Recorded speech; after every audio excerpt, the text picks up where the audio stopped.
Sa vie a basculé ce jour-là. C'était le 18 juin 2018. Le jour où Regina Beignet a vécu le pire cauchemar. Celui redouté par tous les parents, avoir son bébé enlevé. Sa fille, âgée de 15 mois à l'époque, a été kidnappée par sa propre nounou. Pendant 4 jours, les réseaux sociaux sont en alerte et la pression ne retombe pas. La maman de bébé Ivoire ou bébé Maëlys n'a rien lâché. Et aujourd'hui, elle nous raconte ce jour-là. Bonjour Regina. Bonjour Kazi. Comment ça va? Ça va. Tu as accepté aujourd'hui de partager avec nous ce jour qui a été l'un des plus douloureux de toute ta vie. Oui. Le jour où ta fille a été kidnappée. Oui. Qu'est-ce qui s'est passé ce jour-là, en juin 2018? Ce jour-là était un jour particulier, un jour spécial. Nous avons commencé la journée comme d'habitude. Le matin, je me préparais pour le boulot. Et ce jour-là particulièrement, Maëlys m'empêchait d'aller au travail. Elle faisait la tête, et elle boudait, elle a même bloqué la porte, elle s'est mise devant la porte, elle ne voulait pas que je sorte. Donc je ne comprenais pas, j'insistais pour qu'elle me laisse passer, mais elle faisait la tête. Du coup, j'ai passé un peu de temps avec elle, on s'est pris en photo, on s'est un peu amusé et tout. Et après, je lui demandais de me laisser partir au travail. Mais elle ne voulait pas. Jusqu'à ce que finalement, elle cède et voilà, je suis allée au travail normalement. Et quel travail est-ce que tu faisais en ce moment? À ce moment, j'étais chef d'agence pour une institution financière. D'accord. Et donc, je suis allée au boulot. Et à 16h, il y avait 2 nounous à la maison. Donc, la plus ancienne m'appelle pour me dire que la deuxième nounou est sortie avec la petite et qu'elles ne sont toujours pas rentrées. La deuxième nounou était là depuis longtemps ou... À peine 4 jours. D'accord. Alors, je me suis dit certainement qu'elle a tourné dans le quartier et qu'elle s'est perdue. Donc, il fallait que l'autre sorte, aller tourner dans le quartier et la chercher. Et là, elle me dit non, il y a certaines affaires de la petite qui ne sont plus là. Donc, on se rend compte que c'est fait sciemment, elle est sortie avec l'enfant et ses affaires. Donc, avec son père, on arrive rapidement à la maison. On constate qu'effectivement, certaines affaires ne sont pas là. Des biberons, des produits d'entretien, le lait et tout. Et où était l'autre nounou en ce moment? Endormie. Elle était endormie? Elle était endormie. Elle était avec mon premier fils, ensemble. Il y avait 3 personnes à la maison en plus, mais qui étaient toutes endormies, qui n'ont pas vu la fille sortir avec le bébé. Tu penses que la nounou les avait droguées peut-être? C'est possible. D'accord. Et quand tu apprends la nouvelle, à 16h, au travail, est-ce que tu mesures la gravité de la situation ou tu te dis non, ça va se gérer? Je me dis à cet instant, c'est pas possible. Elle est forcément quelque part à côté, on va la retrouver.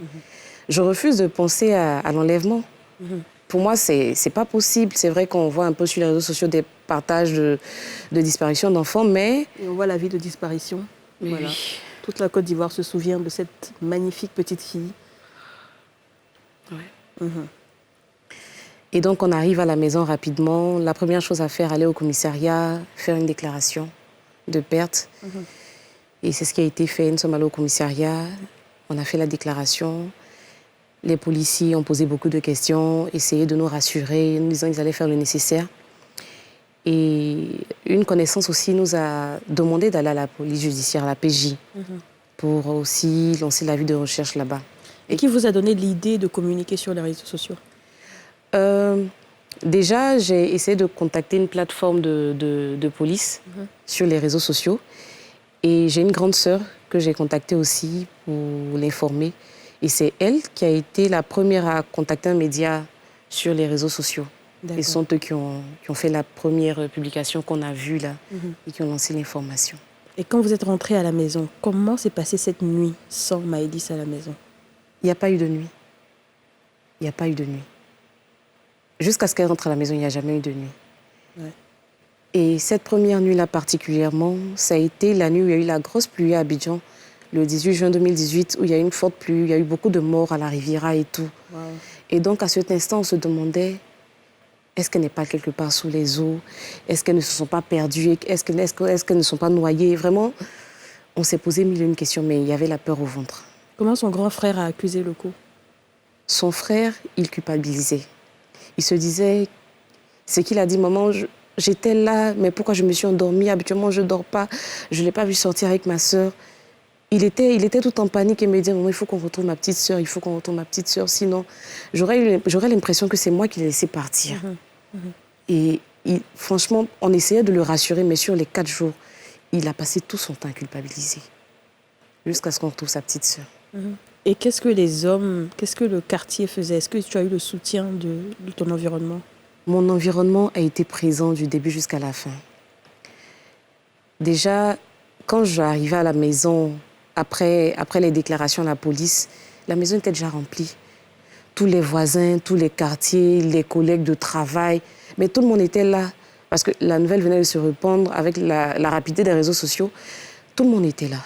Tout le monde était là. Et vous avez cherché ensemble? Oui, on a cherché ensemble.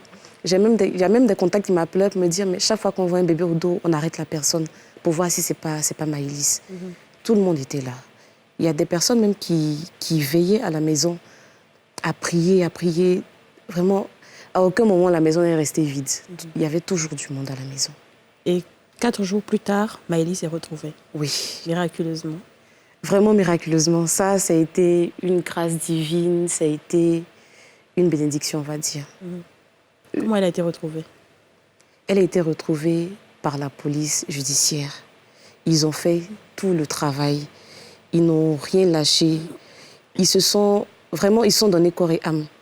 Et là, c'était la toute première photo. Oui, ça, c'est comme la remise Waouh. à Yopougonjesco. Elle était comment? Elle partait où? On l'a retrouvée dans une maison, dans une famille. En fait, la fille l'avait confiée à une famille qui s'en occupait. Et donc, quand on a trouvé la fille, quand la police a retrouvé la fille, elle a indiqué l'endroit où la petite était. Ils l'ont retrouvée là-bas. Et donc là, nous, on attendait au carrefour de Yopougonjesco. Et là, la police me l'a remise. Quelle a été la première phrase que Maëlys a dit? Maman. Quand elle est descendue de la voiture avec la police, quand elle m'a vue, elle a crié maman. De toute façon, elle ne savait dire que maman, papa. Elle ne parlait pas encore. Et quand elle a crié maman, je ne peux même pas décrire ce que j'ai ressenti. Je me suis dit, mon bébé est là. Elle a envoyé une vidéo des retrouvailles. Oui, avec sa grand-mère. Ça, c'était à la maison. Quand elle est rentrée, il y avait tout le monde. Mes frères, mes sœurs, le quartier, les collègues de travail. Vraiment, il y avait tout le monde. Des personnes aussi qui nous ont cherchés via les réseaux sociaux, qui sont renseignées et qui sont venues nous rejoindre ce jour-là. Des personnes qu'on ne connaît pas. Est-ce qu'on sait pourquoi est-ce qu'elle avait été enlevée? Celle qui l'a enlevée demandait une rançon. Elle veut juste de l'argent. Elle a été arrêtée? Oui, elle a été arrêtée par la police, oui. Elle a été arrêtée, elle a été jugée, elle a été mise en prison. Est-ce que Maëlys se rappelle un peu? Est-ce qu'elle a des flashs des moments où elle a été enlevée à sa famille? Oui, elle s'en souvient. Déjà, quand elle a commencé à parler, d'abord, le premier jour quand elle est rentrée, la première nuit a été difficile pour elle. Elle n'a pas vraiment dormi. Elle sursautait à tout moment. La nuit était difficile pour elle. Quand elle s'est réveillée, elle a vu toute sa famille autour. Mais c'était une joie indescriptible pour elle. Et après, quand elle a commencé à parler, déjà quand on sort à chaque fois, les gens la reconnaissaient. Ah, c'est pas le bébé, c'est pas le bébé. Et elle-même, quand elle a commencé à parler, elle me demandait, mais maman, je suis allée quelque part où j'étais seule, tu n'étais pas là, papa n'était pas là, mon frère n'était pas là. J'étais où? Et il y avait une tata là-bas. Donc elle revenait à chaque fois, je me suis dit, ben, c'est pas la peine de lui cacher les choses. De toute façon, ça va la rattraper, elle saura. Donc je lui ai expliqué ce qui s'est passé. Est-ce que tu penses aujourd'hui qu'il y avait une part de responsabilité? Est-ce que tu penses que tu aurais dû écouter ta fille ce jour-là? Oui. Elle ne voulait pas que tu partes. Oui, je pense que j'aurais dû l'écouter. Parce que je me dis, si j'étais restée à la maison, elle ne serait pas partie. Donc peut-être qu'on m'aurait endormie aussi, mais ça aurait été peut-être difficile. J'aurais dû l'écouter parce qu'elle n'a jamais réagi comme ça auparavant. Elle ne l'avait jamais fait. Et ce jour-là particulièrement, elle ne voulait pas. Il y a une photo même où elle boudait, elle avait les mains comme ça. Ça a été sa dernière photo avant, voilà, cette image-là, Ouais. avant que je sorte. Elle ne voulait pas. Et comme elle aimait bien les photos, je lui ai dit non, je te prends en photo et tout pour que tu me laisses partir. Mais elle me disait non, non, non, non, non. Et que devient Maëlys aujourd'hui? Maïs, aujourd'hui, est une grande fille. Elle a 4 ans. Une grande petite fille qui suit, voilà, toujours souriante. Ouais. Ça, c'est, voilà, toujours souriante. Est-ce que tu as un mot pour les parents? Parce qu'aujourd'hui, on est obligé de collaborer avec des nounous. Oui. On travaille, on est obligé. Est-ce que tu as un mot aujourd'hui pour ces parents qui sont avec ces nounous-là? Mais comme j'aime bien le dire, il n'y a pas de risque zéro. On ne peut pas prendre le maximum de précautions pour que cela arrive. Mais au moins le minimum, on peut s'assurer de connaître l'affiliation des personnes qui viennent travailler chez nous, mener des enquêtes, avoir un peu un historique de leur passé. Parce que dans mon cas, quand on l'a arrêtée, on a eu des informations comme quoi elle avait été déjà auteur de vol dans certaines familles. Donc, ils ont profité pour déposer des plaintes aussi. Et donc, voilà. Et puis, faire attention à nos enfants. Faire attention. Au message que nos enfants nous renvoient. Exactement. Les enfants sont vrais, ils ne mentent pas. En termes de rapport de relation, ils sont sincères. Donc, quand un enfant n'arrive pas à aller vers une personne, ce n'est pas la peine de forcer. Merci, Regina. Merci beaucoup. C'est moi qui te remercie. Et on espère que tu n'as pas eu trop de séquelles psychologiques après tout ça. Pas vraiment, vu que le dénouement a été heureux. Ouais. Donc après, ça a été comme un témoignage de foi et d'espérance pour moi, pour toute la famille. Et c'est une belle leçon. Une très belle leçon. Très belle leçon. On rappelle que c'est Maëlys elle-même qui a sélectionné ces photos-là. Oui, quand je lui ai dit que je vais parler de son histoire, elle m'a dit on va choisir les photos. Mais si ça ne tenait qu'elle seule, on aurait envoyé toute la galerie de photos. Merci beaucoup, Regina. On fait un gros coucou à Maëlys, son frère, beaucoup. sa famille, Merci. tout le quartier et tous ceux qui ont été là lors de ce moment. Toute la communauté Facebook. Toute la communauté Facebook aussi.